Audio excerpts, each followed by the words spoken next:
السلام عليكم. تنبيه بسيط. في مونديال قطر دائما نشاهد في مواقع التواصل الاجتماعي ينزلون مثلا صورة توكل كرمان. توكل كرمان نحس، توكل كرمان دبور، بأكثر من فيديو. حتى نساء نزلوا شجعت السعودية وأخرجتهم، شجعت الأرجنتين وسوف تخرجهم، وتشجع المغرب سوف تخرجهم.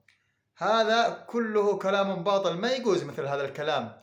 أنا لا أتكلم دفاعا على توكل كرمان، لا، دفاعا على دينك وعقيدتك، على التوحيد والعقيدة. ما يجوز، هذا من المحرمات بل من الكبائر، كما قال الشيخ ابن عثيمين في برنامج سؤال على الهاتف أو في فتاوى للعلامة محمد بن عثيمين.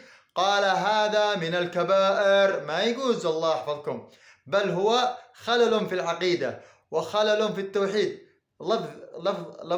بالألفاظ الشركية، تمام؟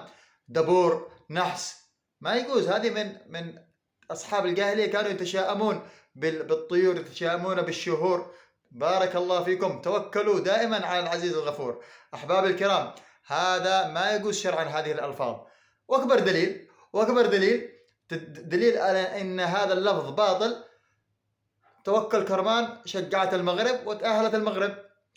توكل كرمان شجعت الأرجنتين ضد هولندا وتأهلت الأرجنتين. دليل على أن هذه الكلمات كلمات باطلة، فما في داعي لنشر الباطل والمحرمات وهذه الأمور التي فيها خلل في العقيدة وفي التوحيد. تنشر لأصحابك لأحبابك بالفيديو أو تعمل بالواتساب وتحسبه ضحك أو مثلا شهرة، ما يجوز. بارك الله فيك، انتبهوا. بارك الله فيكم. هذا ليس إلا دفاعا عن العقيدة والتوحيد. والسلام عليكم.